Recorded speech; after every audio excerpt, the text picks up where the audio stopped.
and Hygiene and COVID-19 Responsiveness Self-Assessment Questionnaire. Members, you are going to be taken through the questionnaire, and this questionnaire will help us or give us the correct information. I'm sure we'll be given a lot, and what is the content of the questionnaire, that will be able to understand. And that information will be private and confidential, and also to help us and to help ACWA to understand where to come in. We also do the introduction of Water Service Providers Association and the role of water service providers in WASH for private schools. So these are some of the things that we are waiting, and I believe that they are going to be of great benefit. We're also going to introduce the scope of financing gaps in WASH, investment capital for microfinance. This will be done by our able facilitators. And then we are also going to agree on the next step after this. So as we are taken through all this, then we are also going to have a session where we agree what is the next step after this. In this orientation, we are going to have an understanding and ownership of emergency COVID-19 response program for private schools, so that as members, we own this program and we run with it, we embrace it, because we are the beneficiaries at the end of the day, and therefore we ought to embrace it with a clear understanding. And then we're also going to show the commitment of participants to participate in the program, completeness of self-assessment questionnaire effectively.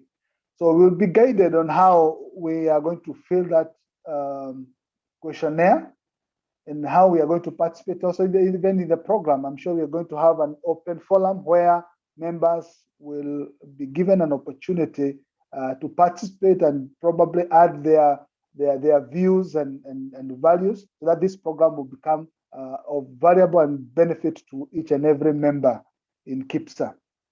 And also we are going to have an understanding of a bigger picture of how KIPSA will secure WASH financing and solution providers for the benefit of private schools. This picture will be created today, and I'm very sure by the end of the day, we'll be able to know on how the financing and solution providers for the benefit of our schools.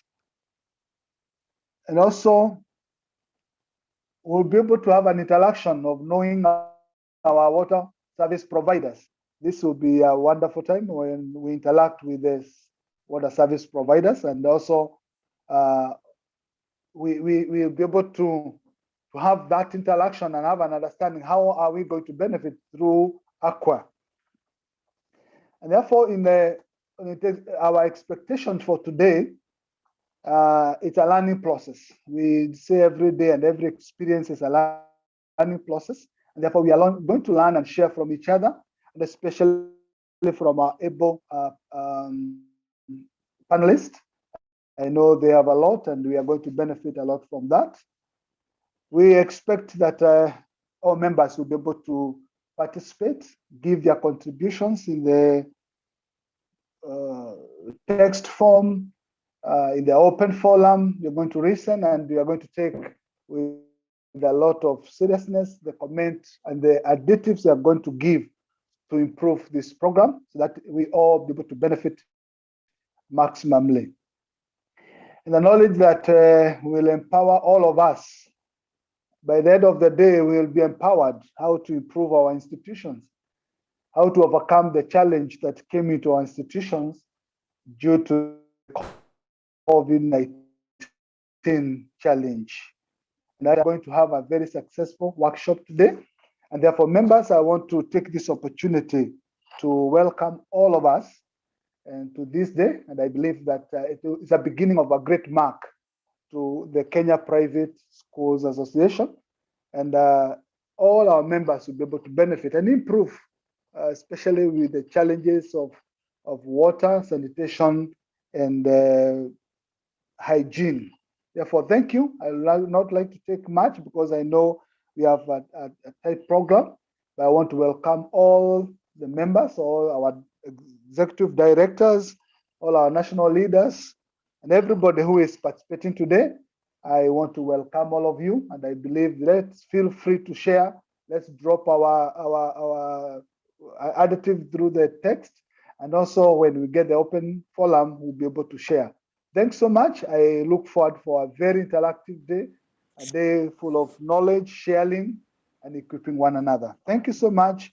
I hand over back to our able moderator.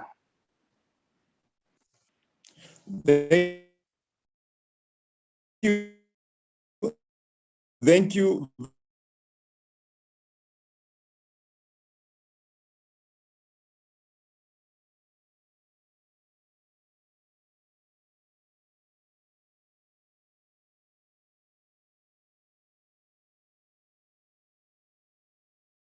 The introduction and setting the climate. Mr. Mwema, I would kindly request you, because I forgot, to share briefly the program of the day so that the members present can be able to understand what we expect and for how long we're gonna be here, so that we again don't tire them so much for them not knowing for how long we're gonna have this Zoom meeting.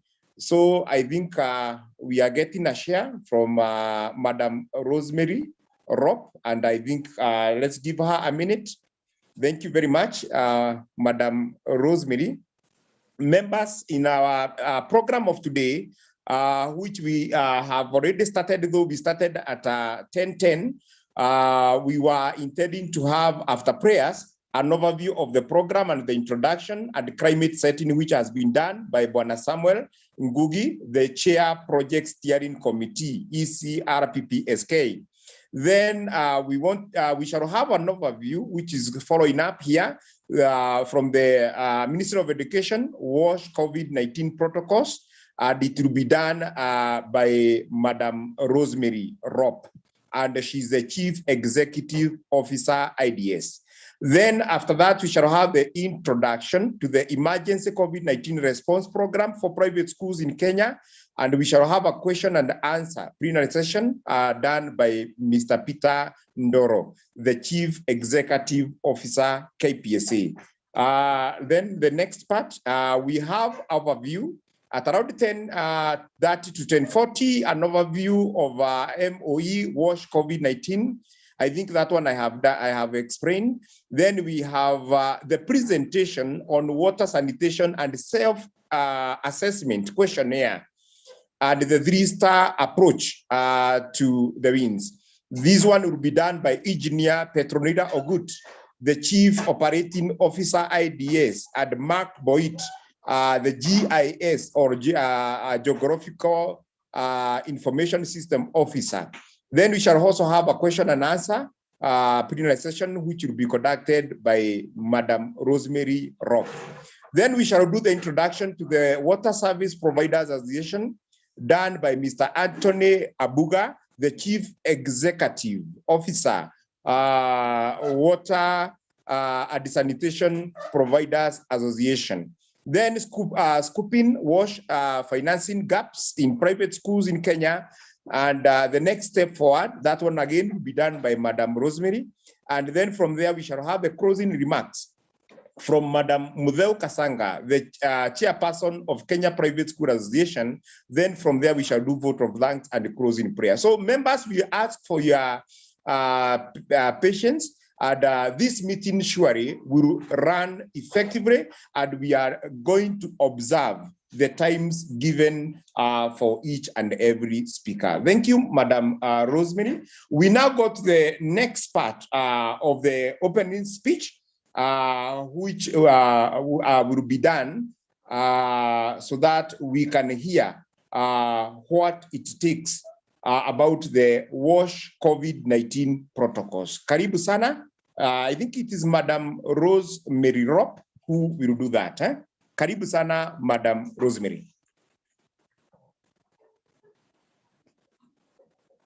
Thank you very much, Bwana Oscar, for this warm introduction. Members, my name is Rosemary Ropp.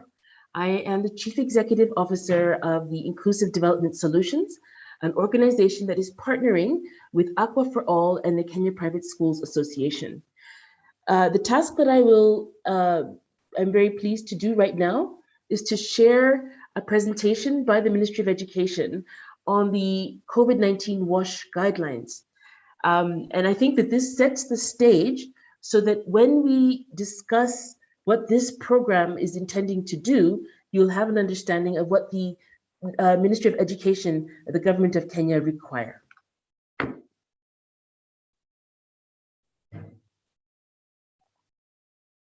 So the Ministry of Education has a strategy and a guideline for schools in WASH in schools. As a standard, there's standards and guidelines for WASH infrastructure, which were released in 2020. There's also a menstrual hygiene management in schools handbook for teachers, which focuses on the needs of young girls as they transition through the menarche into their into the regular periods and menstruation, and how we must attend to their WASH needs and also their psychosocial needs. And there's also a Ministry of Education guideline on health and safety protocols for reopening of basic education institutions amid COVID-19 pandemic. And this was released in September 2020. So what we have here is an overview of the schools in Kenya. And these are basically the both public and private schools, and recognizing, as was mentioned by our chair, that private schools are playing a key role in partnering with the government in achieving education in the Republic. So the MOE WASH requirements for reopening school are designed to prevent the spread of COVID-19 in all educational institutions. And they say these are the following guidelines that should be adhered to. First, all learning institutions should have adequate, clean, and well-maintained toilets at a ratio of 1 door to 25 girls and 1 door to 30 boys with a urinal. So this is a standard guideline for all schools. The toilet should be disinfected 3 times a day. We must ensure availability of cleaning and disinfection supplies, chlorine, detergents, mops, and buckets. Doorknobs and other frequently touched equipment should be cleaned daily with alcohol-based detergents. Cleaning the toilets should be done by responsible adults who should be equipped with basic protective equipment, boots, gloves, masks, and trained on safe toilets and disinfection practices. There should be adequate running water adjacent to all toilets. Liquid soap should be made available to learners, trainees at all times. And there's more notes and guidance in the guideline. Note there that they say adjacent to all toilets, not in the middle of the field, but close to the toilet immediately after using the toilet, that there would be an opportunity for hand washing. That for girls, there should be sanitary disposal bins in all the toilets, and a pedal to avoid touching those facilities. At break time, this should be staggered to limit the number of learners visiting the toilet at any one time. That we should provide adequate running water adjacent to all toilets. I've mentioned that already. And all institutions should have age and gender appropriate and disability friendly toilets. So we recognize that the small children might not be, if they're 6 years old, might have difficulties using an adult-sized toilet. That persons with disability also have an opportunity to attend school and be safe. And we need to design facilities that are disability friendly. In Kenya, 40% of persons with disability have mobility disabilities. And this means that they have challenges in walking in, so they should be wheelchair accessible. So this, in a nutshell, are the requirements for not only opening, but also sustaining schools, the amount of water and sanitation that all schools need to have in place. So the purpose of this project is will be discussed and presented by our CEO, Mr. Ndoro, and he will describe how this project is trying to assist private schools to adhere to these requirements. Back to you, Bwana Oscar. Wow, wow, wow, wow, wow. We are even clapping for you, Madam Rosemary, because the highlights you have given, for sure, they are highly, highly needed to be implemented in our schools. Not only for hand washing, also for clean drinking water, because a properly hydrated pupil or teacher, they normally remain focused. And let us remember, our brains don't have a methodology of storing water. But that's why we are required to drink water every moment. Thank you, Madam Rosemary, for that presentation that has taken the adequate time that you were given. I now request we get remarks from Aqua for All, which will be done by Marius Batterink. Welcome. We will skip that one for now. We skip that one? Yeah, yes. We go to the one for overview of the emergency COVID response program for private schools in Kenya. We get a background of that, a program objectives, program benefits, which will be done by our CEO, Bwana Peter Ndoro. Our Chief Executive Officer, feel most welcome to speak to the members in the House. Welcome, Bwana Peter.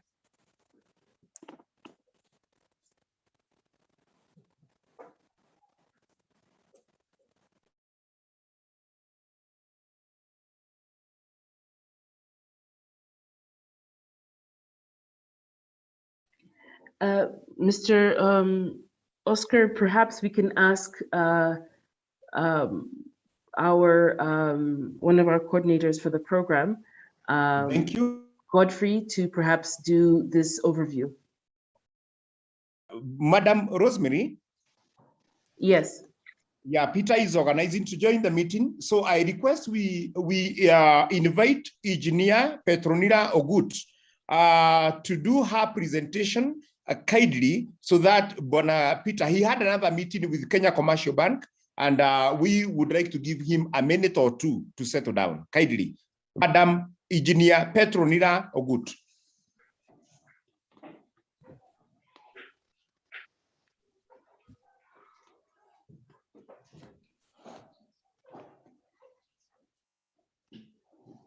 Engineer, please.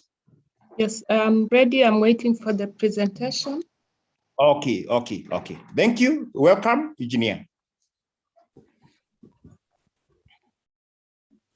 Good morning, and thank you for giving us this opportunity to engage you. My name is Engineer Petronila Ogut, and I'll be taking you through the water sanitation, hygiene, COVID-19 responsiveness, self-assessment, questionnaire, and then once I do that, Dr. Boyd will support us through a demonstration. The program targets to establish the baseline situation of WASH and COVID-19 responsiveness. And we will have a demonstration where we have a tool called Kobo Toolbox Mobile Phone Data. You'll be sent a link, and we will use that information to actually map out WASH and COVID-19 responsiveness status. We'll interpret the findings and turn them into a report that is informative and that will support the schools and KPSA to make effective decisions. Data will be for internal use to establish the scale of demand, and we are holding this in confidentiality so that no school feels like they'll be victimized. Our approach is to help us. We need resources. We understand our situation, and we want to use this opportunity to attract microfinance institutions to support you. So we'll also look at the 3-star system for water, sanitation, and hygiene in schools, and we'll clarify the WASH situation. Basically, this situation is just designed to help you improve the effectiveness of hygiene, behavior, change programs for children. So because today we have a short time, you'll allow us in our capacity building module to look at the 3-star system in detail. But when you have no star, it means that you have limited or no hygiene. Basically, when you're at 1 star, the daily routine to promote healthy habits, for example, do you have daily supervised group hand washing? Do you have daily supervised cleaning of toilets? Do you have supervised use of drinking water? Do the students each have their own drinking water bottles? And then when we are moving to the 2 star, it's incremental improvement. We'll focus on hygiene education, improved sanitation, low cost. And lastly, when you're at the 3 star, it means that you're actually meeting the national standards. This approach is supposed to be simple, scalable, and sustainable. So we'll be looking at how do we bring in the microfinance institutions and the water service providers. These are also solution providers and other solution providers. Maybe they be farms that are manufacturing tanks, maybe they be farms that are drilling and equipping boreholes. Generally, we want to make the school learning environment very competitive so that as private schools in Kenya, you can be the lead model for Kenya, you can be the role models for Africa, and we can also challenge the world and tell them that the private schools in Kenya are COVID responsive, and they've worked towards achieving the national WASH standards for Kenya. Can we have the next slide? So the 3-star approach is an industry-wide solution that ensures that healthy WASH habits and infrastructure are integrated into daily school routines. This approach helps schools meet essential criteria for healthy and protective learning environment for children. So we want you to be on the lead. So through this orientation workshop, and whenever you see ECR PPSK, it simply means Emergency COVID-19 Responsiveness Program for private schools in Kenya. So by the private schools understanding,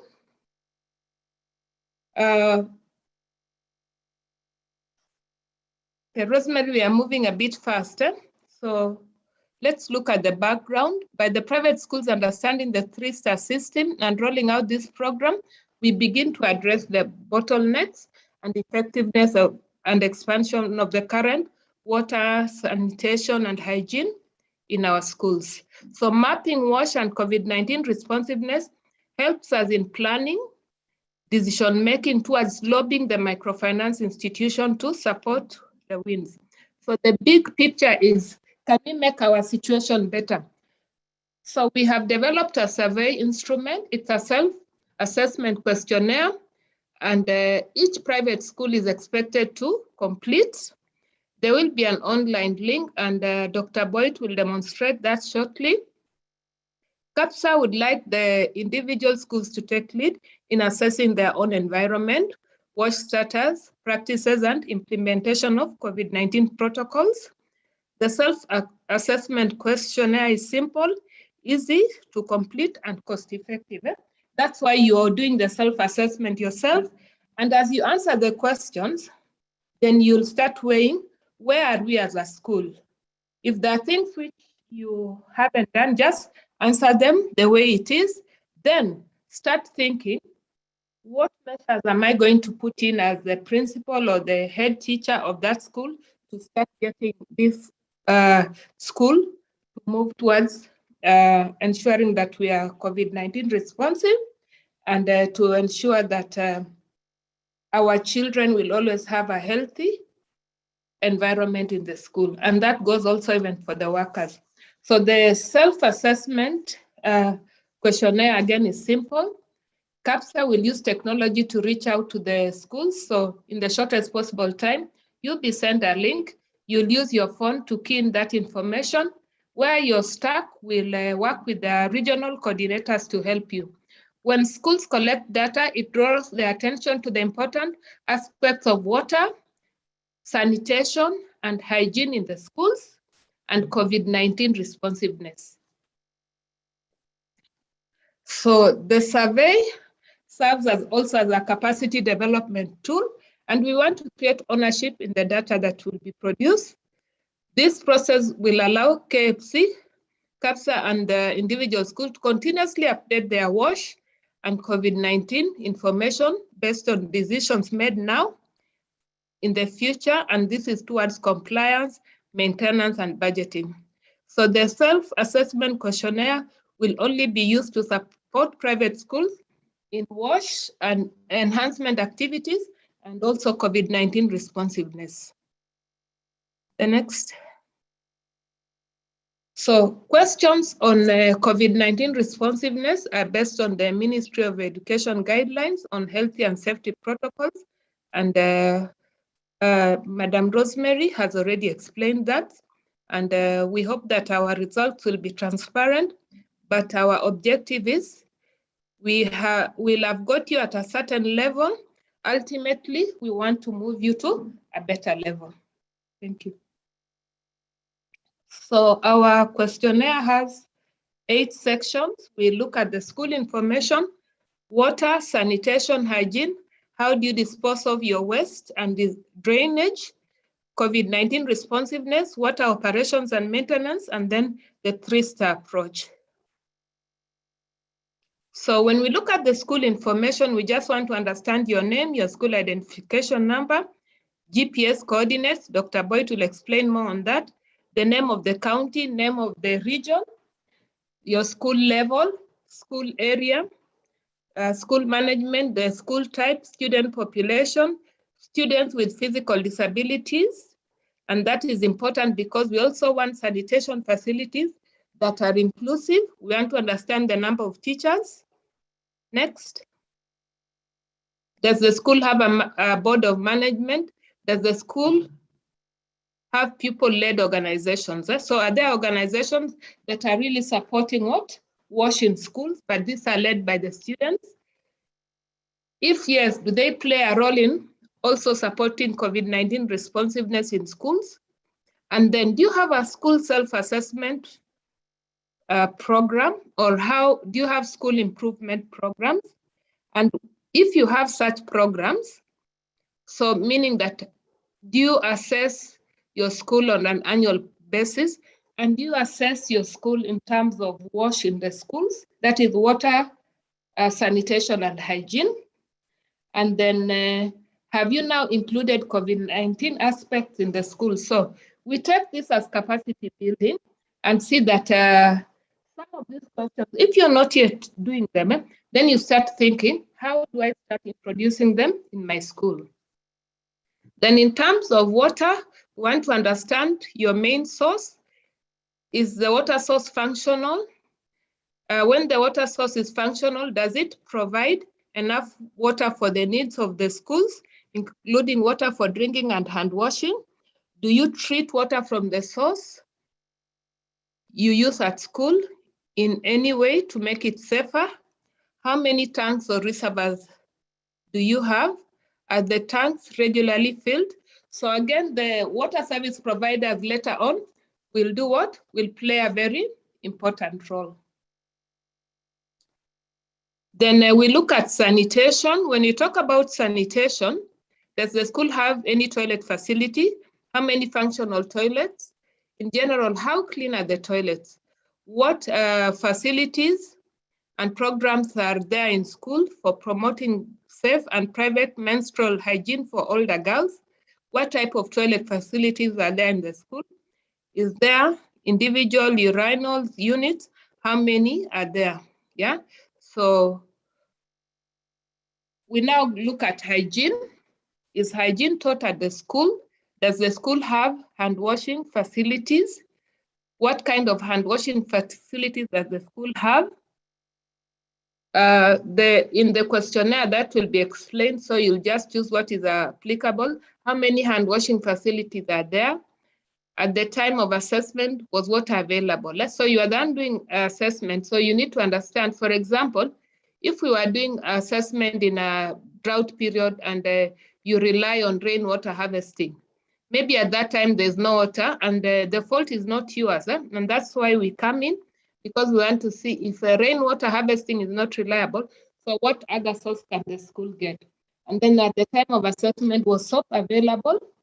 And so soap, of course, has financial implications. So we also need to see that, are we actually budgeting to ensure that there is enough soap in the schools? Next. Then hand hygiene facilities. Does every classroom, lecture hall have access to hand washing facility with adequate clean running water and liquid soap? If yes, does the washing facility have adequate clean running water? If yes, does the washing facility have adequate clean running water and soap? If liquid soap and water are not available, do the students use an alcohol-based hand sanitizer? We can go to next. Which technology have you used to minimize contact and risk of infection? So you know that COVID-19 is also transmitted through contact. So we would want to understand, what are you doing about that? Where standard taps are used, are they regularly cleaned? Do you provide paper towels to use when opening or closing taps? Which of the following have been trained on safe management of drinking water points to avoid water contamination? Do you have pedal operated taps and devices or water dispensers with sensors to minimize hand contact and reduce the risk of infection? Does the school ensure that each person entering or leaving the classroom or institution washes hands? But you see, again, this will depend on availability of water. Does the school ensure that students wash their hands thoroughly with clean water and soap for at least 20 seconds? Do students use alcohol-based hand sanitizers? If yes, where used as students supervised by adults? Next, do the students, teachers, and non-teaching staff avoid sharing cups or glasses? Have you provided adequate water points at strategic locations for drinking water?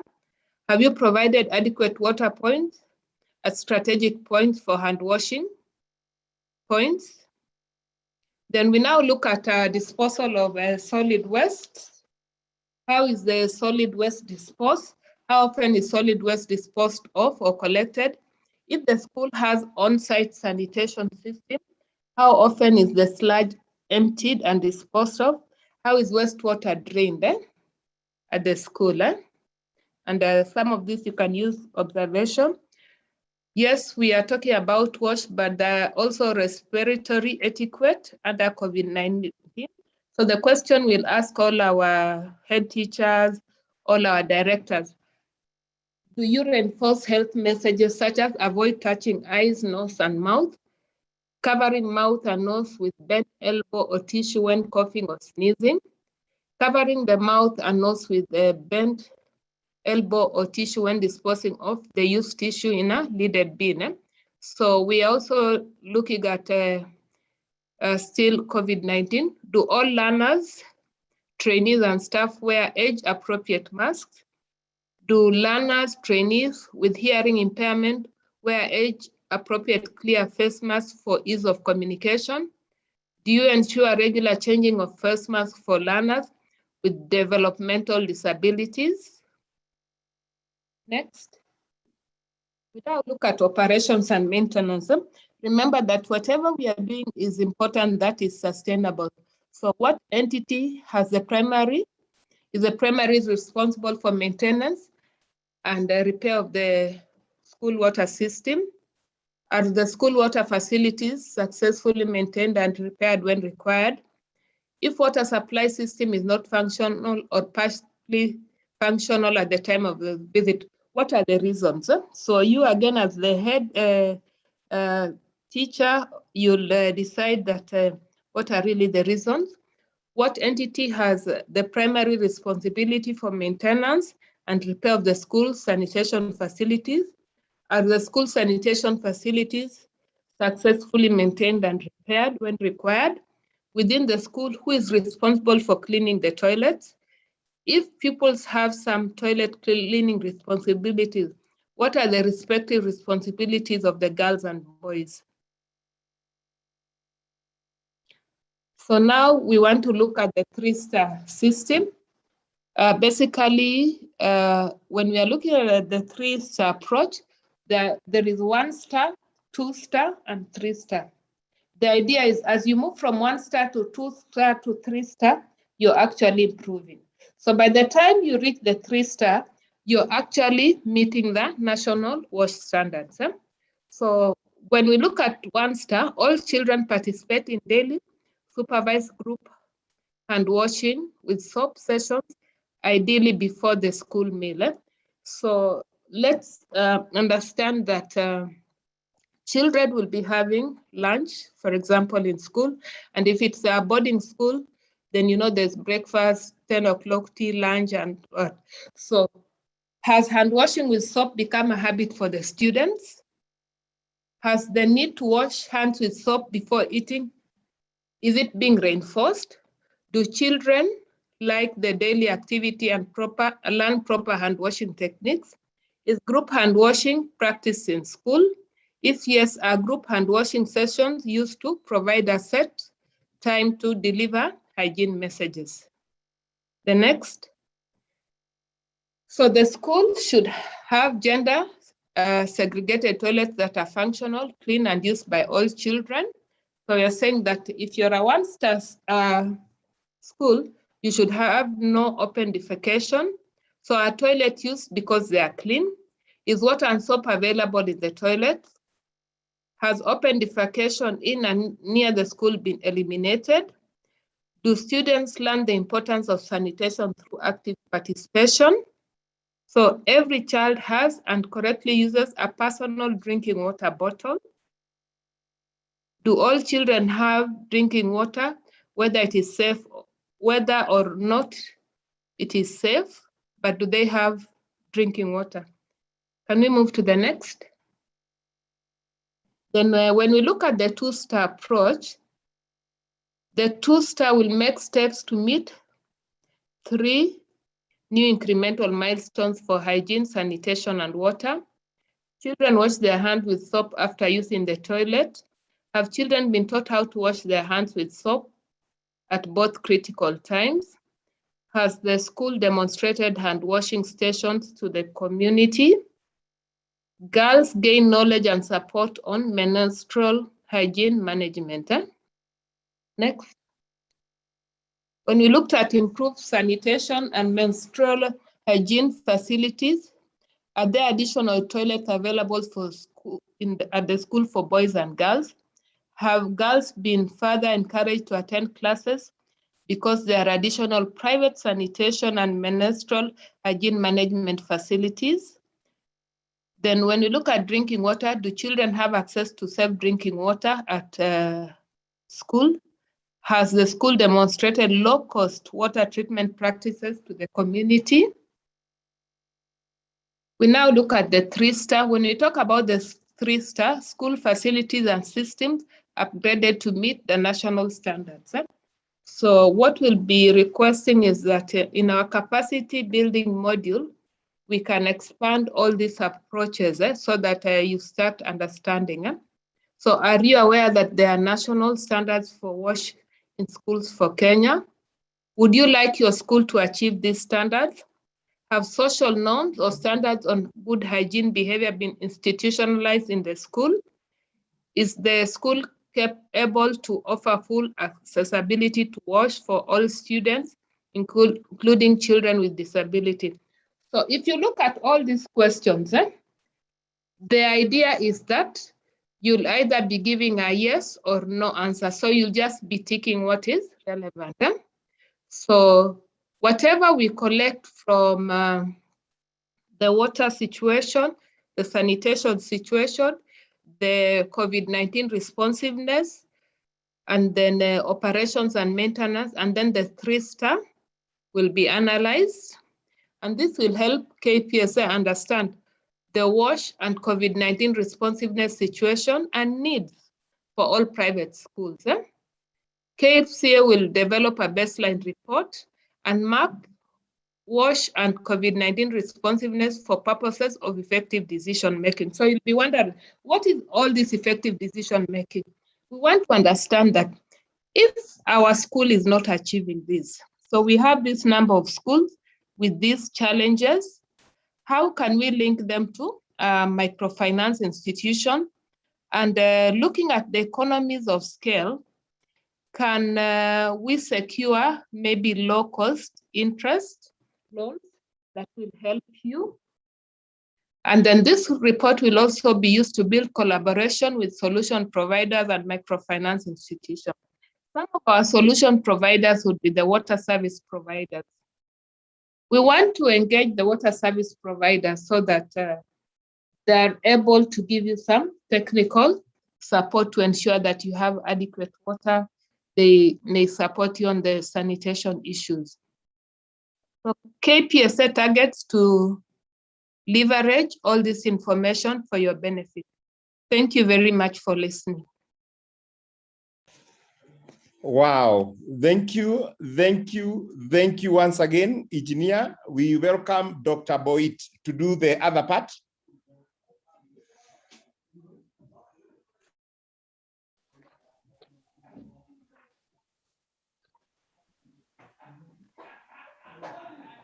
Okay, thank you.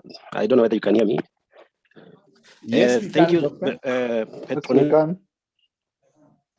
Engineer Petronila, for the presentation. And yes, thank you. So I'll just come up with. I am the GIS expert, and GIS is basically Geographical Information System. So whatever Petronila already shared is something that now can be developed into a map. And this would be very critical for your analysis. I don't know whether you can see my screen. So the screen, I'm trying to show the screen, is to capture all this information which was provided in part 1, part 2, part 3, and even continuously until the end for the hygiene in private schools. So all this information needs to be captured or be documented to be able to get that data and now use this to analyze maybe the achievement that this has been done, or whether there's something which is missing in a form of a map. So how do we collect the data? We will use actually a toolbox or an information which we can collect this information, and we call it a cobot toolbox that will be able to capture information which has been provided or which has been actually decided upon. So we'll develop this system or a kind of information to collect using this system, whereby this will be shared via a link to those representatives of those schools, specific schools. So everyone will now receive this, load to an Android device, and this Android device is actually could be a mobile phone or even iPad or even a computer. What you only need to have is either internet and the GPS location. So you key in the information of the school, the name of the school, maybe the school ID or code that you have. But here is now very critical for maps. We need the latitude, we need the longitude. This information is very important. And here you can actually just press this button right here, and it can actually allow the tool to get location. Like for example, now it has already picked the location. As you can see in this map where I am, very close to Nairobi. And this gives me the latitude and the longitudes immediately. And then the rest now is something that you can key in. For example, school, maybe Nairobi school, for instance, it's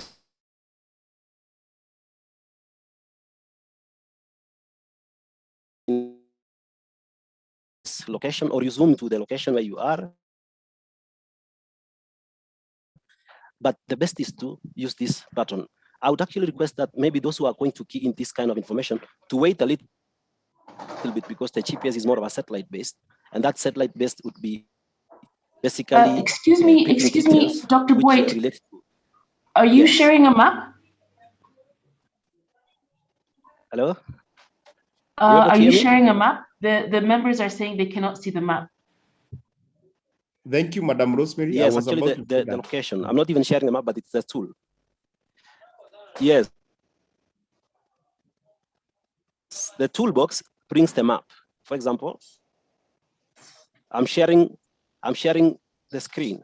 I don't know whether I'm sharing the screen. So no, you are only sharing the screen for part 1 school information. Okay. And then now you can see Are you able to see that? I've already shown you something how that the tool works. Thank you. Thank you, Doctor. Talking about the GPS is very critical in our mapping. This is the area which I was explaining. Anytime we key in or we press this button, it will detect the location. And that is very important for us. We'll request you to go to the school, be in the school, and be able to press this button and allow the GPS location to be input. And once it is there, I will be able to see in a map.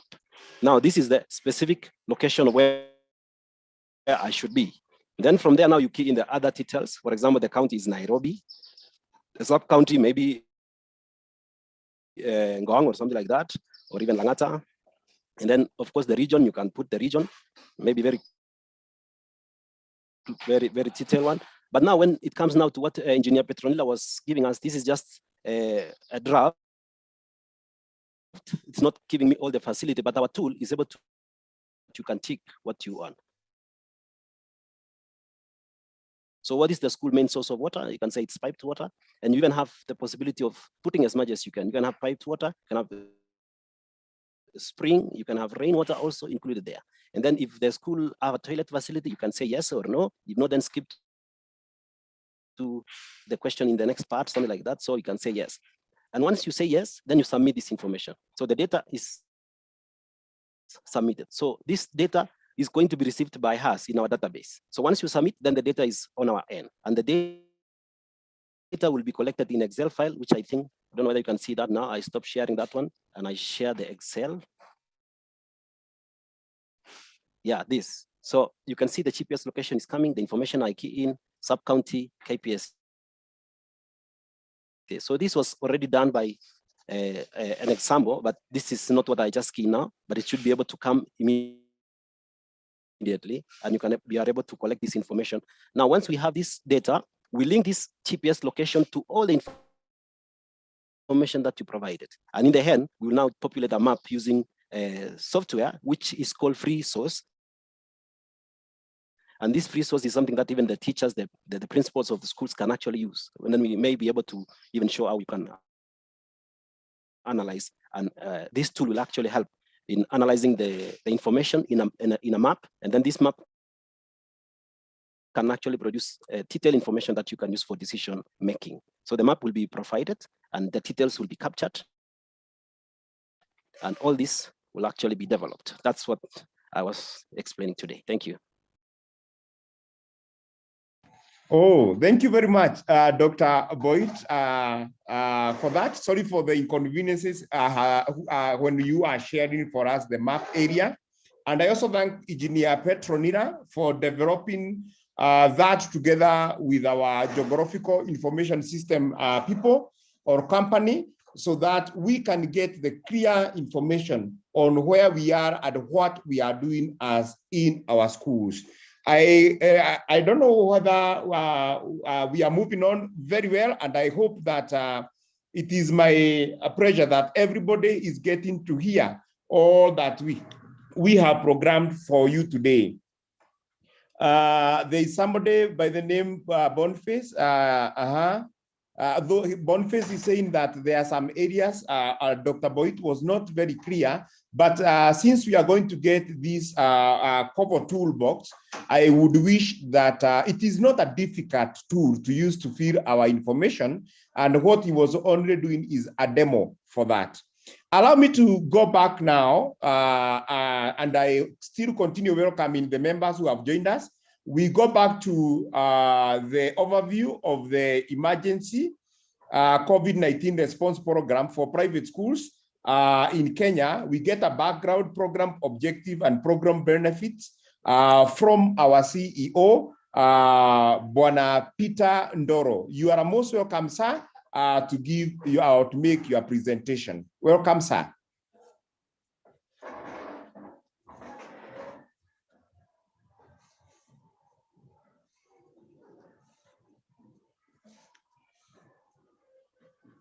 So I've been kindly asked to step in. Unfortunately, our CEO has had a small emergency.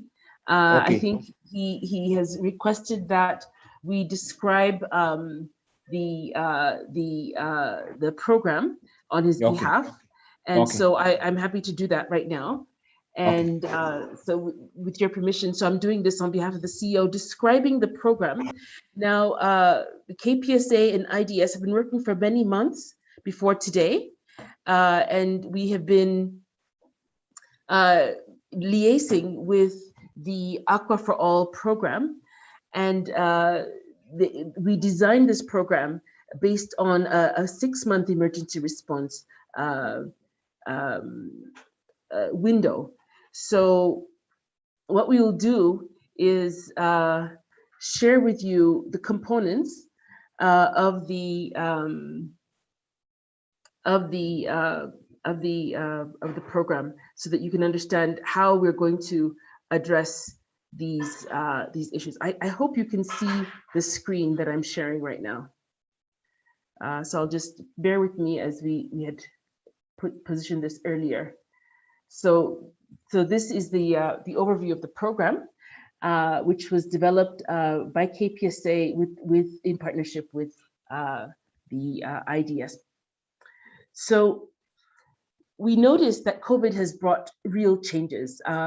As our chair mentioned at the beginning, many schools have suffered, and their struggle is to ensure that they remain competitive and sustain their operations through the COVID pandemic. So the Kenya Private Schools Association is playing its role as an effective representative for you of private schools. And the purpose of this project is, of course, as mentioned earlier, to sensitize members on the importance of WASH, and of course, to mobilize resources so that you can achieve it. One thing is knowing, and the other thing is actually having these facilities in place. So KPSA established a project steering committee. The committee meets every fortnight to review progress of the project and to plan the way forward. The committee is chaired by Samuel and assisted by Oscar, who are here representing the KPSA in Kiambu and Nairobi respectively, and you can correct me on that one. And the staff members of the KPSA are working together very hard with IDS to implement this program. So the partners are KPSA management, working with Aqua for All in the Netherlands, and technical support from Inclusive Development Solutions. So we applied earlier in the year for funds from the COVID response facility. It was a small window where organizations could apply for assistance to respond for COVID-19 response. So we've observed a very high level of commitment from the National Executive Committee, the National Secretariat, Governing Council, and you, of course, as program beneficiaries. Other key partners are Ministry of Education, WASPA, which is the Water Service Providers Association, who comprise of water service providers who have been given a license to provide services in Kenya, and microfinance institutions, and we'll talk a little bit about that later. So the objectives of the program are to build KPSA stakeholder awareness and understanding of WASH markets, services, and financing instruments through online training and dissemination activities. We want to design and use scoping tools for commercial financing of school WASH to assess KPSA members and financial institutions' perspectives. So what I mean by this is we need to understand what the financing industry, how favorable it is for schools, and what needs to be done to bridge the gap, but also KPSA members' appetite for investing in school WASH. And we also want to secure stakeholder buy-in and cooperation to support commercial financing for schools, and develop, of course, technical assistance for the project, which we have started to do and continue to do. So to enhance institutional capacity of the Kenya Private Schools Association, we've prepared this self-assessment questionnaire that Dr. Boyd and Engineer Agut have presented. We are now orienting you on the self-assessment questionnaire and the tools. And then we will, from here, go on into data collection and a rapid self-assessment. And we mentioned earlier that we want it to be, the data to be categorized in 3 levels. And these 3 levels are very much in line with the Sustainable Development Goals. People have limited access, they have basic access, or they've achieved full access. So the 3-star mirrors the SDG goals, and we'll be able to say at the end of this project, KPSC members have assessed themselves against the targets of the SDGs for water and sanitation in schools. We will disseminate the baseline report. This will be for the members only. It's confidential. It is not to be spread widely. And we want to say this to ensure that members feel confident to give a very honest reflection in their response. It doesn't make sense to say you are doing something if you are not able to do something, that you have water all the time and you do not have water, or you have soap but you don't have water, or you have water but you don't have soap, that there is a hand washing program, a hygiene promotion program, and there is not. This is to help us internally think about the needs and have a very clear understanding of where we're going from a baseline perspective. So we want to also, through this program, enhance membership services. This program, we think, is an attractive program for the members of KPSA. And for the members, they will have access to a WASH information package. This package will show you what is the cost of a borehole with solar pump and distribution within a small radius. What is the cost of COVID-compliant hand washing facilities? So we will develop a schedule which you will access on the KPSA website to understand what is the what is the market like, and where's the nearest market near me with regards to the different water, sanitation, and hygiene promotion facilities that are required. It will also include this schedule an inventory of providers, consultants, and vendors. So not only will you be finding the prices of wash facilities and goods, but also the people who can assist you nearby so that the price remains competitive. We don't want to, if you're in Northeastern, that you are trying to get something from necessarily Nairobi. You'd probably want to get something, a service provider who's nearby, who's competent, who is screened. So this program will be screening and advising you on the best prices and the best consultants to assist you to implement your WASH needs. We will also use this hopefully to attract other non-members whose membership has dropped over the time, and we hope that because they see this program taking off, that they would also increase their rejuvenate their membership.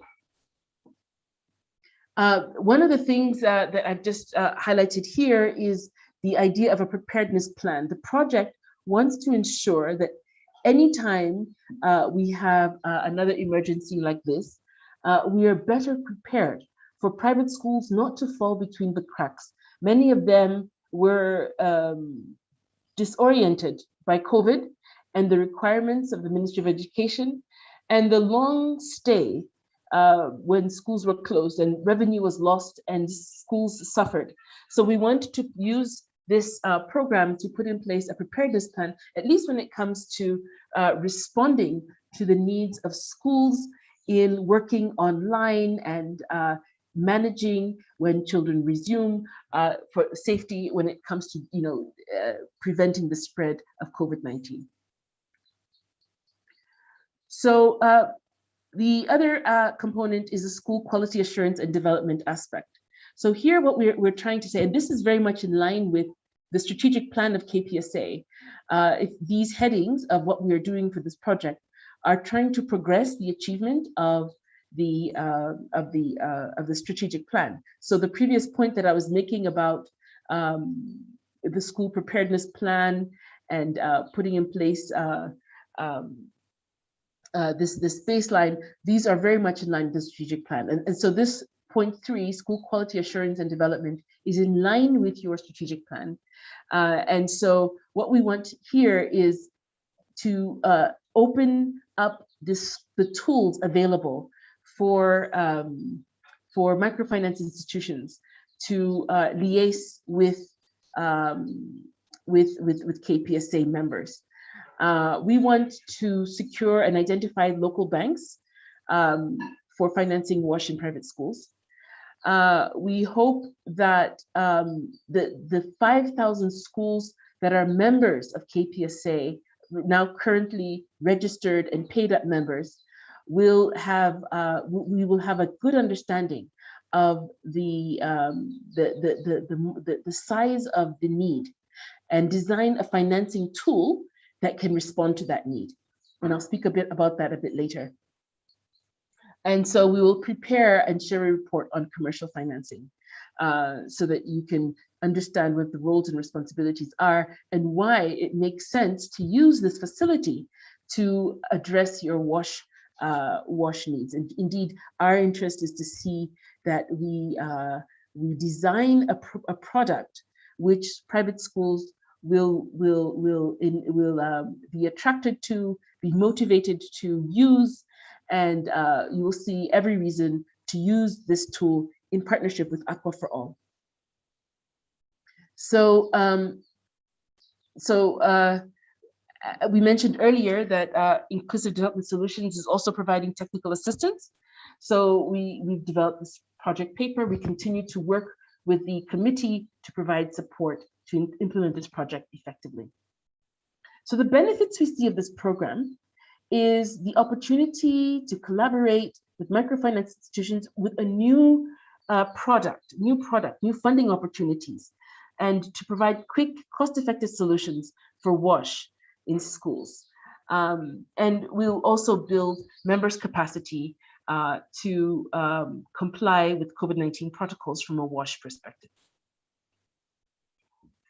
We mentioned earlier that the baseline information is going to help in decision-making. We want everyone to contribute. We want to know if you're a 3-star school with everything. We want to know whether you're a 1-star school or a 0-star school. And so this baseline information creates opportunity for learning across schools. It creates an opportunity to understand the scope of the needs. We will be ensuring that it's a robust package, hopefully, but we have a very short window. When you talk about the next steps, the speed with which we would want you to respond to the instrument that Dr. Boyd is preparing will relate to how effectively we can present the needs of KPSA members.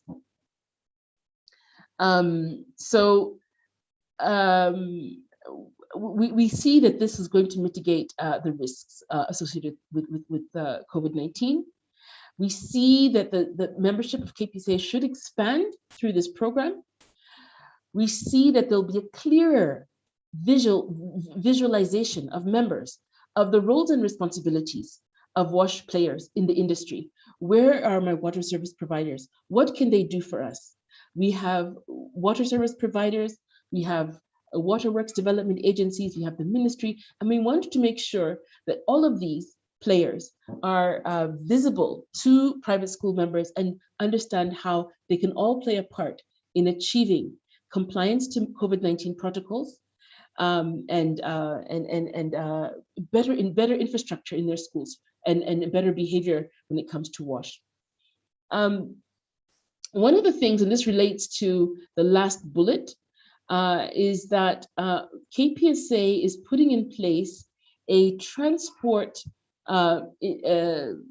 program where they're trying to see how they can provide transport that will be safe, and use this as a way of generating revenue and sustaining itself as an institution, but also assisting schools to provide safe transport. So what is your role as members? We really want you to own and participate in the activities of this program. We want you to attend all virtual meetings. We want you to fill the self-assessment questionnaire. We want you to participate in some of the discussions. We'll be asking a number of you from different parts of the country to participate in the discussion around financing. We are looking at a partner for Aqua for All and for KPSA in terms of the institutions that can channel resources to these schools for water and sanitation. And we also want your advice. You have experience. You are owners of schools. You are administrators of schools. So your perspective in terms of designing the facilities and in terms of implementing the program and in terms of working with products from microfinance institutions is very, very important. You know where the shoe squeezes. And so that perspective and insight is essential for us to move forward. This is a phase 1 of the project, and your participation is critical. So take your role seriously, participate, and please fill the self-assessment questionnaire. So in conclusion, let us commit to a successful rollout of the program. Together, we can understand our WASH status. We can work towards enhancing it jointly by embracing this program. It's an excellent opportunity for us to move from where we are to world-class standard, that private schools, as schools of choice in Kenya, would be able to show the way in the region, even in the continent, on how we do our business when it comes to water, sanitation, and hygiene. And we look forward to your cooperation for sustaining the WASH program and improving the learning environment for all private schools in Kenya. Thank you very much. Thank you so very much, Rosemary, for that presentation on behalf of our CEO. That is a commendable task and done professionally, and we have gotten the information. I hope members, even those who are joining us, you have been able to pick 1 or 2, 3 points, and also for your questions, we are going to be able to answer them. We go to the next part. Our time is okay. We are moving on very well. We had introduction to the Water Service Providers Association. I don't know whether we have Mr. Anthony Ambuga. Mr. Anthony Ambuga, maybe guidance here. Mr. Samuel.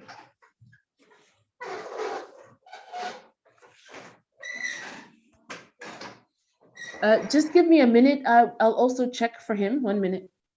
Okay. Kaidre, be checking on him so that he can do a presentation on the WASPA. And by then, we shall be able to have really covered as much of our program.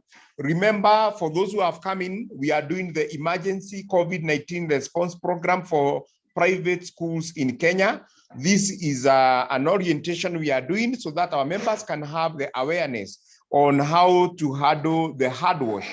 We also check on the challenges and the barriers which we are encountering, and through the Aqua for All, in partnership with the Netherlands, we are going to be able to overcome some of the barriers which are making us not have the hard washing activities done in the right way. And we want to promote our private institutions.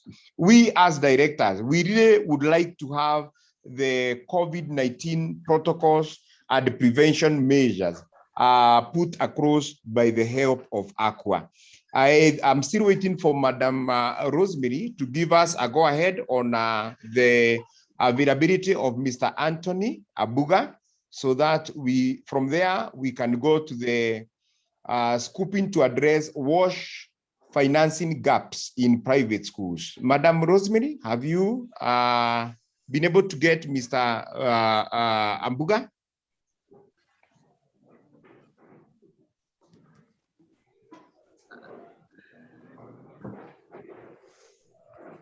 So, Bwana Oscar, I have not been able to reach him, but I think what we can do is maybe we can, I will ask Engineer Ogut to just give us an overview, because what WASPA is doing, what we are doing as KPSA through this project is creating a framework partnership. And the partnership is going to benefit the members. And I'd like to request Engineer Agut to just describe briefly what the KPSA is. And I will add, after you've done a short introduction, I will add based on that. So over to you, Engineer Agut. Let's just do off the cuff presentation on the role of WASPA. We had hoped that we would be able to have him here. The date changed. It was earlier supposed to be on the 26th, and we moved it due to unforeseen circumstances. And so because of the change of date, we might we've had some difficulty in securing for the second date that we have set for today. So Engineer Agut, would you kindly just describe a little bit about the WASPA for the members?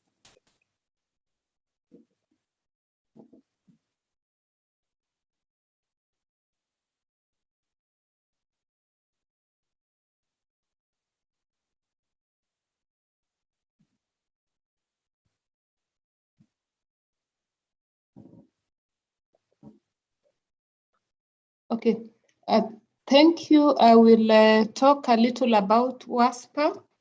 The Water Service Providers Association is an umbrella body of the water service providers in Kenya, and it was registered in 2002. Its membership consists of all water companies, and this, in accordance to the Water Act, they are referred to as water service providers, and their mandate is to provide you with water and sanitation services.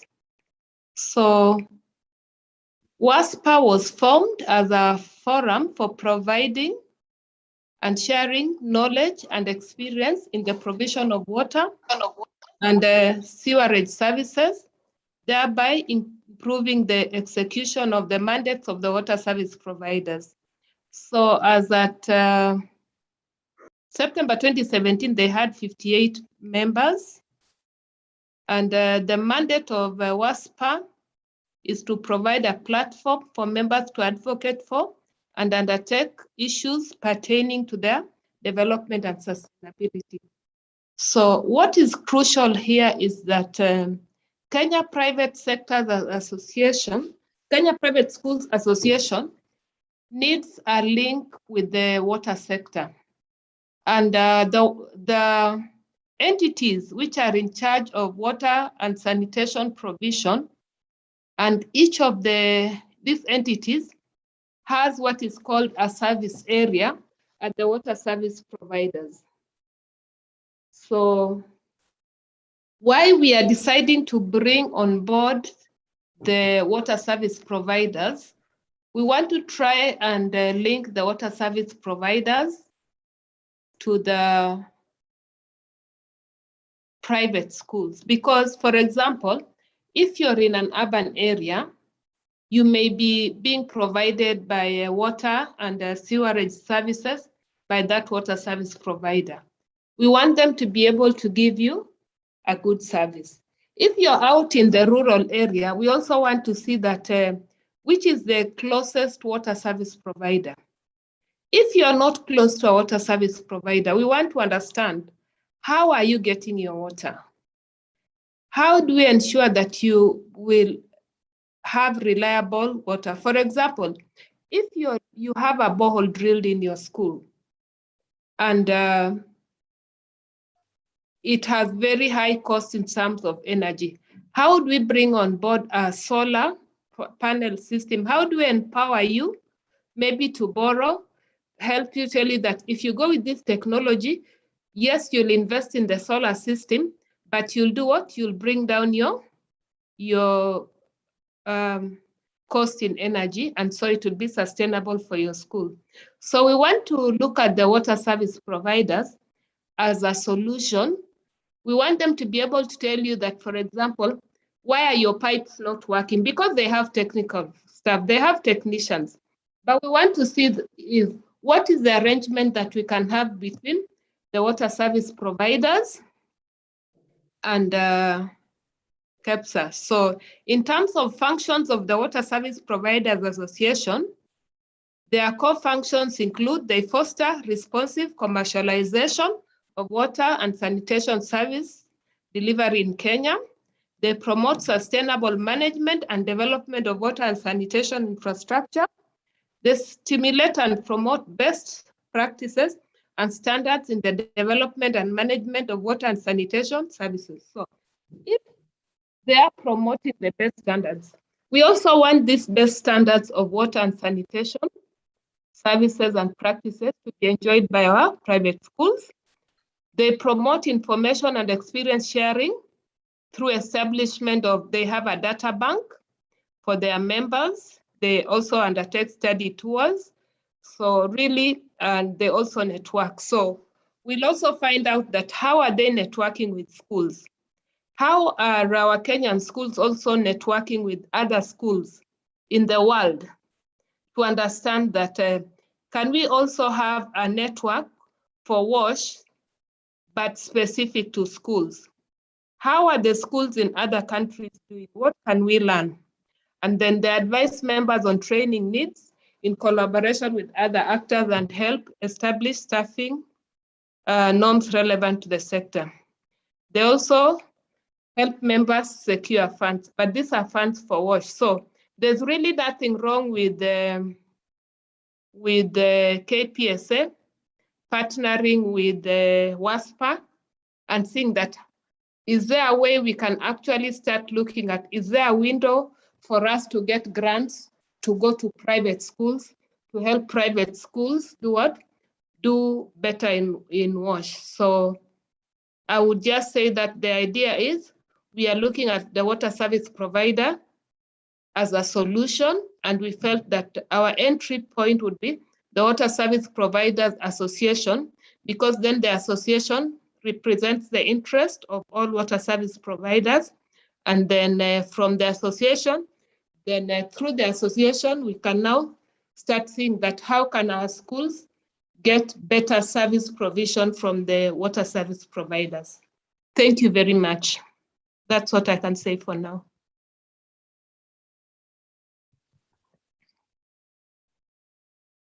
Thank you very much, Engineer Ogut, on the description of WASPA. This is very strategic, a very strategic partnership between KPSA and KPSA members and this program.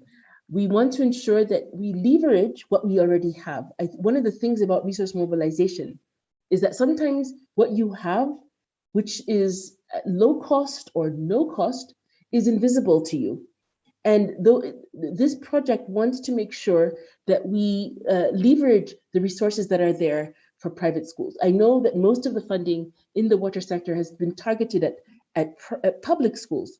However, the water sector has a wealth of resources that we want to link to you and create a special bond so that this program is supported with those existing resources that are publicly available. So Mr. Oscar, as moderator, I think that it would be good before we talk about the next steps to say something about, to allow people to ask questions.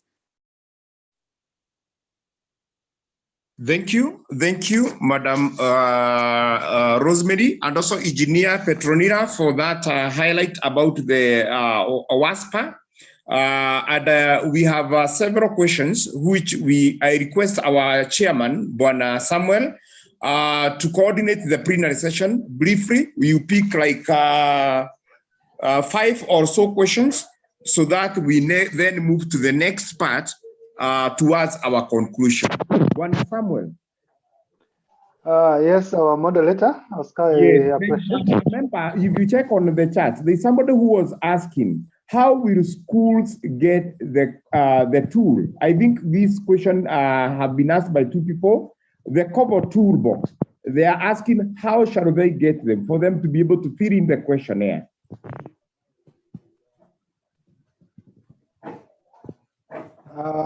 Yeah, there is that one, and Can I give you the second one, maybe?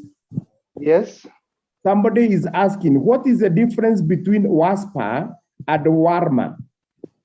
WASPA and WARMA. Maybe that one, engineer, will help to also answer that one. then I think those are the two main ones from the charts. But in case there is a member who has a question, they can also raise their hand so that we can be able to give them a chance. At most 5 questions so that we move forward. Thank you, our able moderator. You have done it well. Thank you, the panelists, Engineer Rosemary, and also Dr. Boyd. We really appreciate the work well done. Probably we start with the last one on the WASPA and the WARMA. And I'll ask Engineer to probably give the difference between the WASPA and WARMA. Thank you, Chair. Water resources, WARMA refers to Water Resources Management Authority, and it has now changed to be called Water Resources Regulatory Authority. Basically, WARMA or WRA deals with management, development, conservation of the water resources. In the olden days, what happened was that we had the water services and the water resources all lumped together. But when we had a Water Act 2002, the Water Act 2002 clearly did what? Separated the management of the resources from the management of the water services. So today we have Water Resources Management Authority, which is regulating. So if you want to abstract water, for example, then you get an abstraction permit. Let's say there's a school that wants to drill a borehole.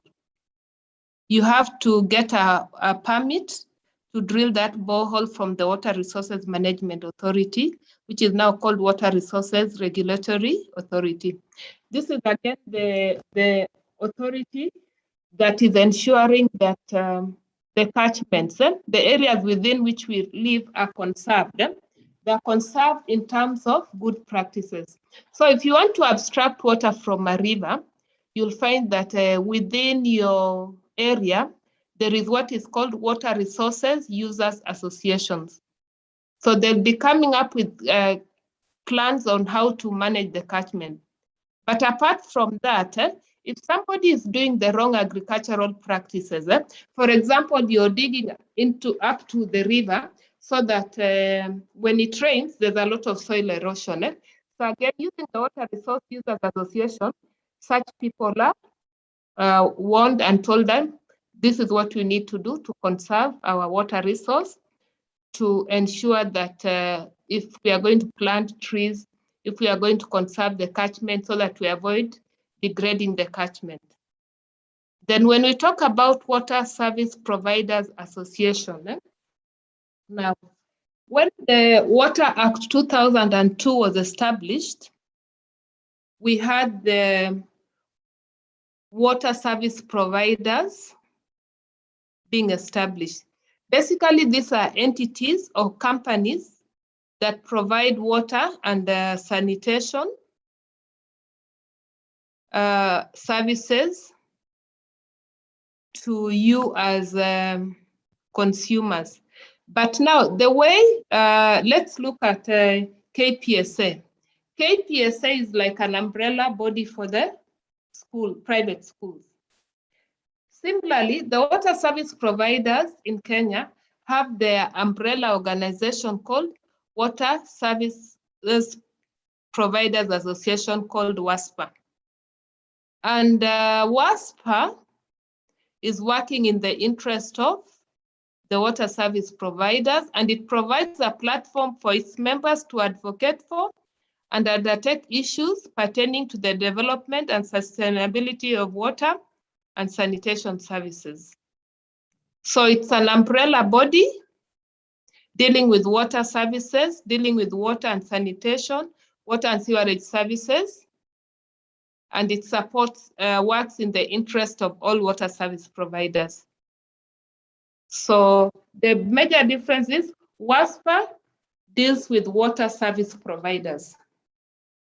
WARMA deals with water resources management and conservation. Thank you. Oh, that is wonderful. Thank you. Engineer, you've done it well. Members now are very clear about the management of water and also the providers of the water services. Mwema, probably you can comment how members will get the tool.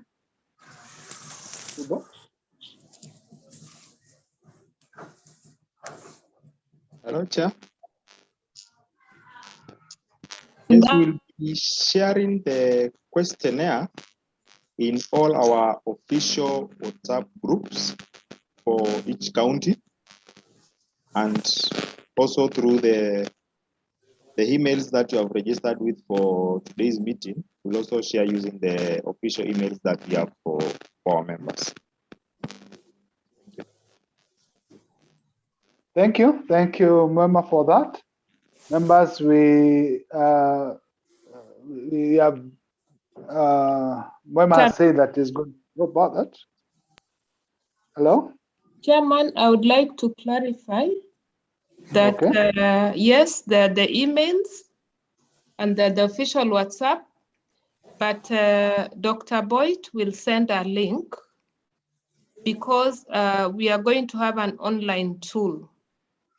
So the questionnaire that I presented is being converted into the Colbo tool, and then the link is shared.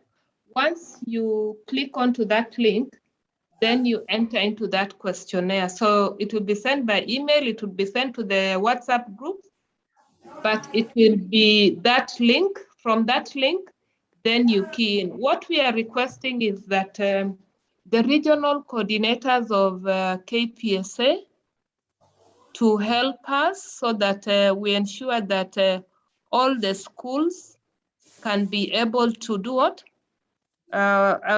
We are targeting at least 5,000 schools. All the 5,000 schools can be able to complete the questionnaire through that link as a matter of urgency. So we will provide a link tomorrow. You'll have the link tomorrow, and we hope that you can fill in the questionnaire through that link, and automatically as you fill and save, and then once you submit, it will go into the Excel sheet. So with that Excel sheet, we are able now to sort out, for example, in terms of regions, this is how our regions look. So we'll try to group the schools in regions. We'll try to also give you an individual assessment as you as an individual school. Then we'll also cluster you as regions so that we start seeing that, for example, in terms of WASH, how is this region performing? How do we prioritize? How do we decide? But it will be through a link that will be provided tomorrow. Thank you. Thank you, Engineer. Members, I hope it's clear, and I want to assure you that with our able regional coordinators, the Secretariat, this information will get to all of us on time. And therefore, thank you for that. This also goes to Mwema. There's a member who is asking the sharing of the slides through the emails, and I'm sure maybe you can confirm that this will be done immediately we are done. You'll set the slides, Mwema. You can confirm that briefly? Yes, we'll be sharing all the presentations that have been made during today's meeting. We'll share all of them in the emails that you registered with.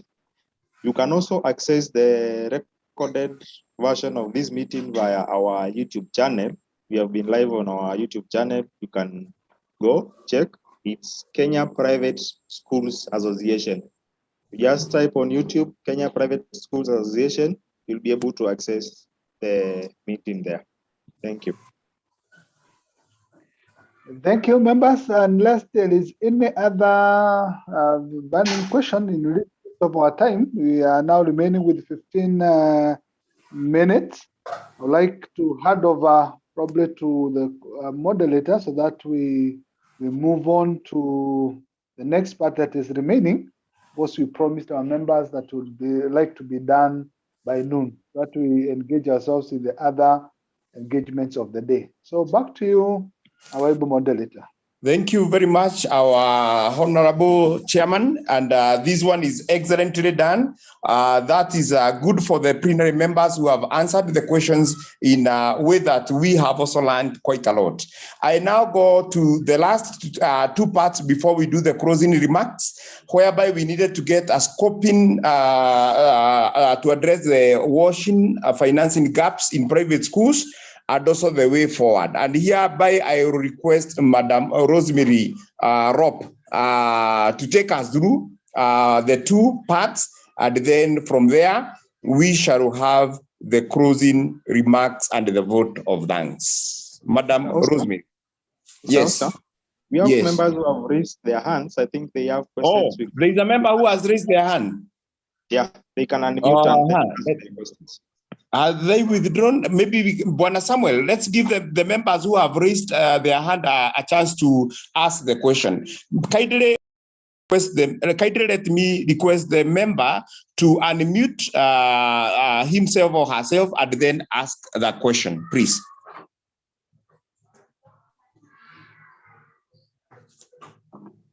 Hello. Yes, give us your name and the school and region, please. My name is Boniface Lokuru Karimati. Those are not as the way it's been written here on the screen. Okay. My school is Summit Preparatory School. I'm from Turkana County.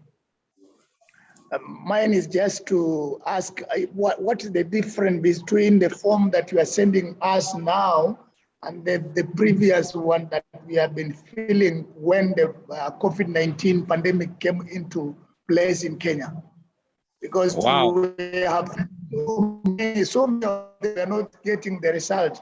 How will this one can be ensured to be able to give us whatever we want as Kenya Private School Association members? Excellent, excellent. Thank you very much, Bwana Boniface. This is a wonderful connection all the way from Turkana County. The question has been asked very well. I request Bwana Samuel, you give us a guidance on how to answer that question.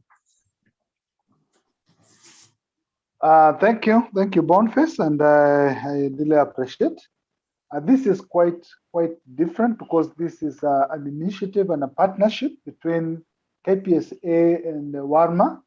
And I believe with the guidance of Engineer and all of us members in the willingness to be part of this, we are going to make the success. Remember the remarks from our CEO that it is our willingness and our commitment that to make this project a success.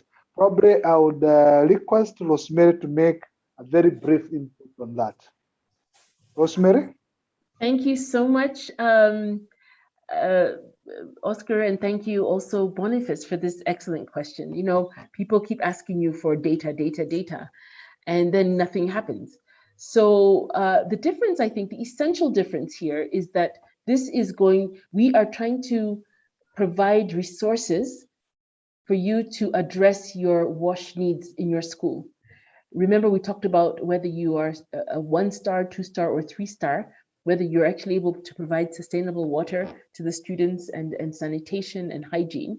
And what we want to do is, based on the scale of the need, leverage finances so that you can access soft loans for you to implement infrastructure in your school. That, to me, is the essential difference. And then also the difference is that there will be capacity building. We will negotiate rates for cost of tanks, cost of hand washing facilities. We will negotiate with drillers and different service providers to support KPSA members who have been quite neglected compared to public schools. I'd like to invite Engineer Ogut if she would like to add. Thank you very much. Again, the difference is that as an individual, school, you're going to start understanding, what are my wash needs? What do I need to change to become COVID compliance? But apart from that, we are going to have a map. For the first time, we will have a map for KPSA members that targets WASH, that is water, sanitation, and hygiene, and COVID-19 responsiveness in a visual display. From the map, you'll be able to understand, if I clicked on this map, my school is performing like this. If I click on this map, this is how my region, let's say there's, for example, Nairobi region. This is how Nairobi region looks in terms of sanitation, in terms of hygiene, in terms of COVID-19 responsiveness. So again, what Rosemary has said, what is the bigger picture? The bigger picture is moving you from where you are to achieve national WASH standards. And if you can achieve national WASH standards for all the private schools, because we've mobilized cheap cost finances, we've talked to the finance institutions, they're willing to support you. You're able to train your students to appreciate hygiene. You're able to have in all your schools those good hygiene messages. So what are we doing? We are getting information, and we want to convert information into resources. We want to convert information into action, so that the result you're seeing is that you have a competitive edge. You are going to be the role models for Kenya in terms of good school environment, good learning environment, children with good hygiene practices. And if you can achieve that, what does that mean? You're actually going to be able to attract more students to come to the private schools, because you're already excelling in terms of education. So, but we are saying that, can you continue excelling in terms of education when the environment is not suitable in terms of WASH, in terms of COVID responsiveness? And that is what we are trying to address. We are trying to make it practical. We are trying to bring for you solutions. We are trying to help you as you help our children excel, as you help our children, empower our children in what they need to learn in school. We want to ensure that you are able to continue maintaining very high standards of WASH and COVID-19 responsiveness. That is what the big picture is all about. Thank you.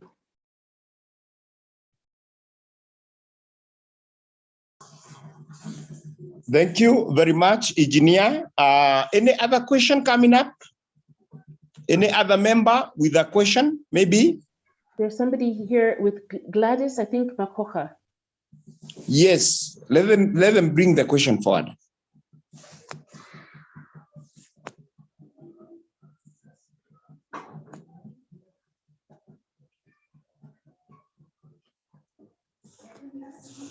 Gladys?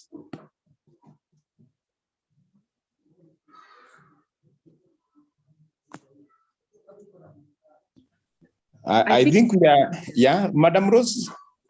We can proceed. Yes, we can now proceed, and you are to do the next part. Thank you. Thank you, Bwana Oscar. I'm just going to spend a few minutes talking about financing KPSA member WASH needs and the next steps. So we're going to assess the industry of microfinance stakeholders and their ability to assist KPSA and its members to finance WASH in schools. This assessment should list the institutions, describe the scale of their operations, and the likelihood that they can act reliably as a partner on WASH needs of private schools. So we know that in Kenya, microfinance is something that is well established. However, not all of them are in the space of water and sanitation and hygiene. So we need to specify, what are they offering? What are the pros and cons of their offerings? We are also going to look at non-bank financial institutions that specifically lend to private schools on more relaxed terms with less stringent demands on collateral.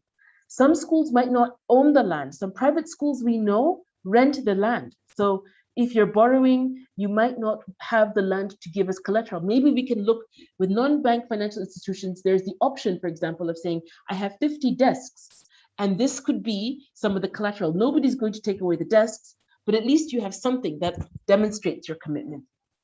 So we want to distinguish between the profiles of institutions that have capacity and those with an interest to design a WASH fund. We would like to have a KPSA WASH fund so that schools specifically have a tool where you're not starting from the beginning to explain, I'm a school, this is what I'm borrowing for. We don't want just another product. We would like to look at a product which the institutions will actually manage and support. Because many times you have a product, financial institutions have products which are not very active. And so the experience of working with schools and liaising with schools is not developed. So this project aims to identify the most favorable terms and options in the market for private schools to overcome their constraints to investing in WASH. So you might be saying, I just don't have the money now. We get our money 3 times. Every time the term begins, we get fees. The fees are for this much. But what are the terms that work within your financing structure? So importantly, this is really important, we want to make sure that the fund is able to serve middle and low income children. Some schools are serving high end and some are serving middle and low, the poorer children. But all of them, we feel, deserve access to WASH, and we want this facility to be designed in such a way that those schools who collect less fees per child are able to find this fund attractive. The other point here, I think, which is very important in terms of our work with in the water sector, is we really want to see whether we can link with other agencies. For example, we have facilities called the Global Partnership for Output-Based Aid, which is a World Bank program, and we have Program for Results, also a World Bank program.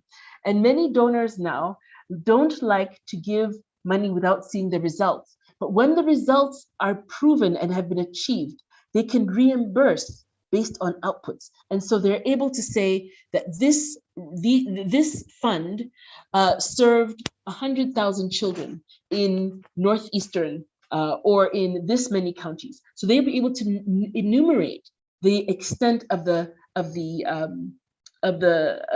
reach of these funds. And so we're very excited to see what the opportunities are for KPSA to partner with institutions and instruments that can complement what the microfinance institutions have. We're going to convene a half-day roundtable with these microfinance and non-financial institutions and explore available instruments to serve KPSA, the cost of borrowing and the space for concessions, options to address risks on both the demand and the supply side. And as I've mentioned, we'll draw arrangements that are of similar initiatives. For example, GPOBA, Public-Private Infrastructure Advisory Facility, Water.org, and of course, Aqua for All. We want to see whether there's interest within the members to work collaboratively as a working group on enabling private school response to COVID-19 access through sustainable financing of WASH, to look at the bottlenecks and think together on the way forward. So what are the outputs from this work? We're going to prioritize a list of institutions, both finance and non-finance institutions, to provide, who can provide products and recommendations. We are going to identify options and issues to address within this working group, and then we'll prepare a report for consideration of WASH financing in private schools, and that will be the next phase. So what do we require from you? We require you to fill the self-assessment questionnaire as soon as you've received it. We want a 5-day turnaround, highlighting your real WASH requirements. We want you to participate in the capacity building workshops. As Engineer Ogut mentioned, we are going to list the various products and services that are available in the market at county level and give you an inventory, a directory of providers and negotiate with them on best prices, especially with main ones like Davis and Shirtlift, for example, for the cost of pumps, so that you get an improved price through this program. We want you to participate in a roundtable on microfinance products. We will select some of you to participate in the working group. And then we would like to give recommendations on suitable WASH financing arrangements. For example, from all of this discussion, is a revolving fund a feasible option for KPSA members? That as you receive this work and you generate outputs, that you then pay back into a fund that continues to serve others. So we have a model that is sustainable. So the final thing is that we want to take all of this work on our recommendations on arrangements and present it to Aqua for All, who are financing this first phase. And we want to promote to them the idea of a partnership to reduce the financial risks and facilitate KPSA members to finance their WASH facilities. Thank you, Chairman, and thank you, Moderator. That is all from me. Excellent, excellent, excellent. That is a nice conclusion that we have gotten from you, Madam Rosemary. And that is quite wonderful. One question before we go to the closing remarks. I have seen somebody asking a question is, does land on lease qualify for loan? Then there's another one. There are places where there are no title deeds. How will you help to acquire the loan? That's a good one. I think, Bwana Samuel, so that we wind up.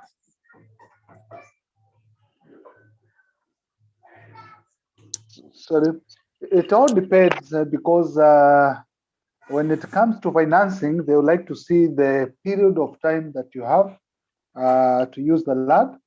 And therefore, as we progress on, we'll be able to get the fine details. And therefore, I believe, because we've made quite a number of schools that are based on lease land, and therefore it is possible. But it all depends with the period and all that, because you may not have a lesser period of lease than the period of paying the loan and all that. Therefore, you get to those fine details as we progress on. But everybody it's possible for them to get the loan. Even with the normal banks, they give loans to even institutions. Those are other leased properties, and therefore that is possible. And therefore, maybe unless we have any other question, that is a very good presentation, members. We've done it well, and I don't know whether we have any other question. No, we don't have another one.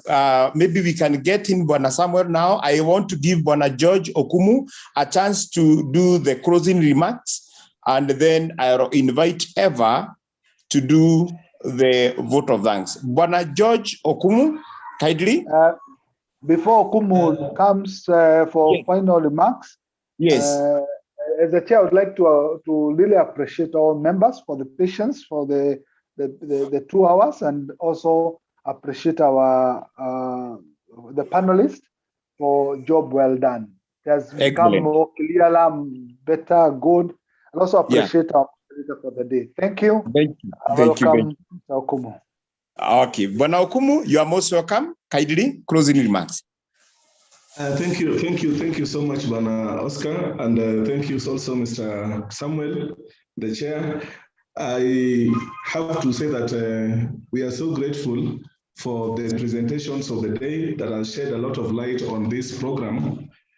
From KPSA side, we want to say that this program, ECR-PPSK program, is basically meant to assist our schools in to improve their water, sanitation, hygiene infrastructure in the various schools. We are all aware that when COVID came, most of our schools went through a big slump in terms of financial inflows.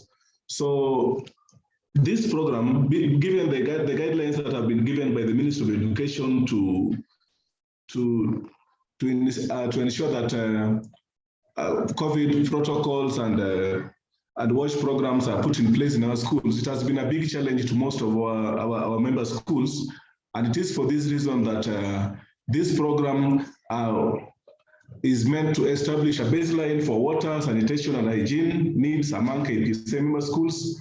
Also to build that stakeholder understanding of WASH markets, services, financing, and forge linkages between them and continuous collaboration. Of course, much of this has been explained well by Madam Rosemary Rob and Good during their presentations.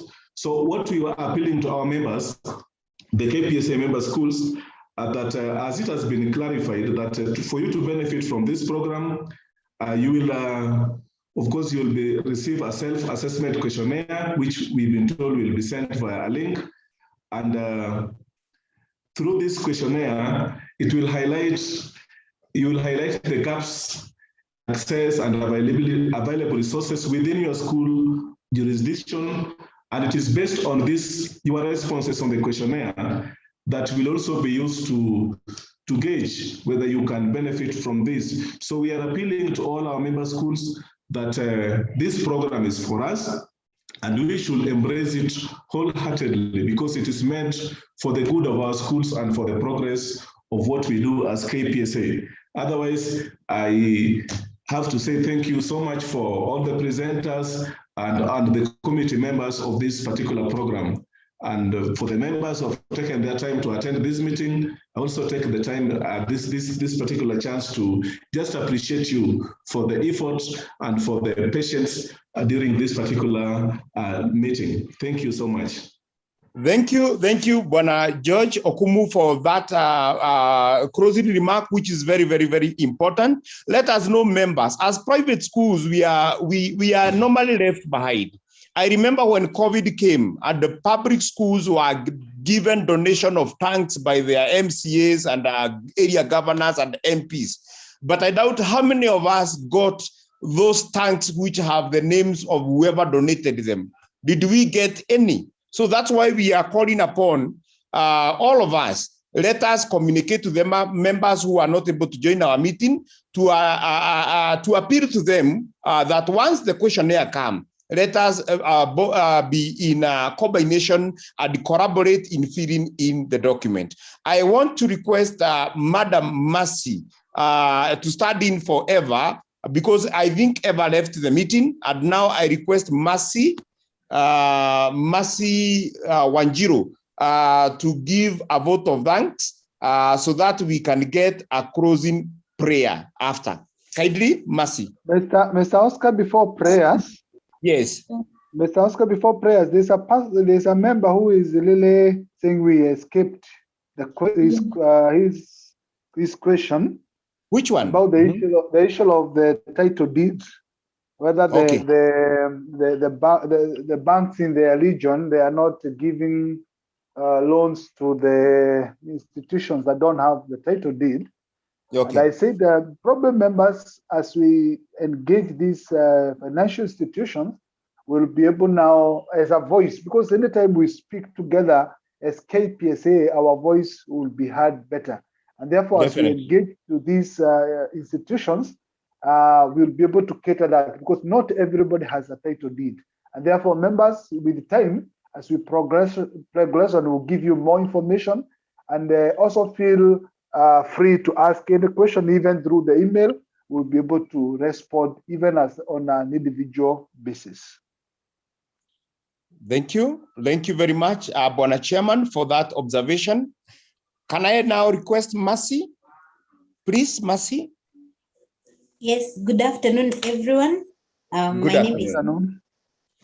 I would like to take this opportunity to move the vote of thanks.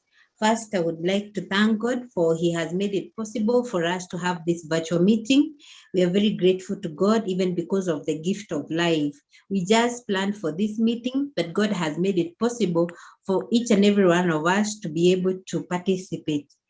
Secondly, I would like to thank our panelists, who have facilitated today's meeting. We want to thank everyone. We want to thank Rosemary. We want to thank Engineer Petronira. We want to thank Dr. Boyd. We want to thank Mr. Mwaura and Mr. Ngugi. Thank you very much. We had a wonderful time. And I also want to thank my colleagues, and especially the ones who are in charge of technical support, for ensuring that we get the link early enough, and to ensure that they admit every person who made a request, and to ensure also that we have another link on YouTube.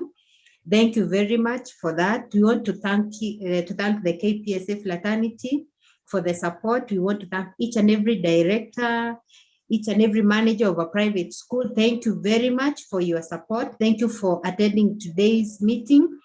God bless you so much, and long live KPSA, long live this partnership. Thank you very much. Thank you, Mercy. We also thank you so much for that vote of thanks. I humbly request, Bwana Chairman, if we don't have any other AOB, we adjourn our meeting through a word of prayer from Bilha Ogola. And Bilha will tell us where she comes from, her school at the region. Bilha Ogola.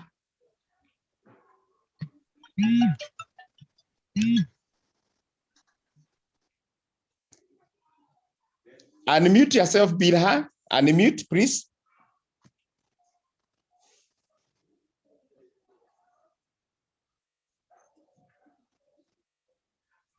Hello, everyone. Hello, yeah. Hello, everyone. Hello to you, Bilha. Go Hello, ahead. can you hear me? Yes, we can. Hello. We can hear you, Bilha. Unmute yourself again, please. Yeah, that way. Hello. Good. Hello. Go ahead. Hello, can you hear me? Yes. Hello. We can hear you, Bilha. Oh, thank you very much. Yes, my name is Bilha Ogola. I'm the manager of Emmanuel Educational Center, a school in Narok, North County. Wow. So, yeah, yes. That's Thank you very much. This has been very, very helpful. I just saw it today and I joined. Actually, I traveled from Narok. I reached here at 10:30. And then I saw it and I joined. And I'm so grateful. Let me pray. Okay. Yes. Father, we give you praise. We give you honor and adoration. We thank you for KIPSA, the main office in Nairobi. We thank you for all those who brought this meeting into place.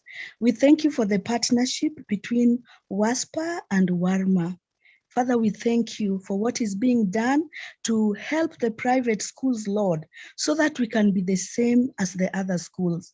Thank you because you saw it that God, in this time, it should come to be the private schools. Father, we want to pray that every decision that has been made here, everything we've been asked to do as private schools, Lord, we are going to do it.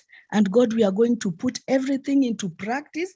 And like it has been said, that we are offering good education. Now we need to attract more children. Father, we thank you because you are going to help us to do it through our main office.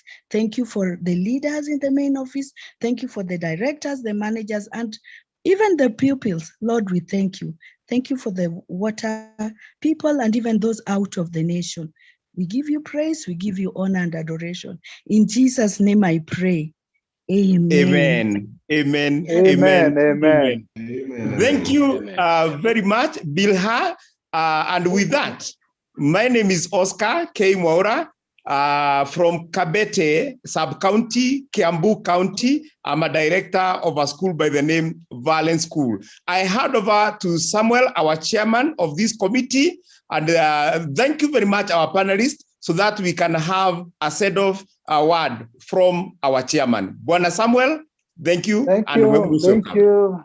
Thank you, our able moderator and all the honorable directors. My name is Samuel Goge, the chair for this project, and also the vice chair, Nairobi County, KIPSA, the chair, Kamukonji, and the directors, our excellent education center, in Kamukoji. God bless you. We wish you well. As we get the questionnaire, members, let's participate, and also let's involve other members that were not able to join us today. God bless you. Thank you, our panelists. God bless you all. Amen. Bye-bye. Bye. Bye. God bless you. Bye. Bye-bye.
Godfrey, you have done it well.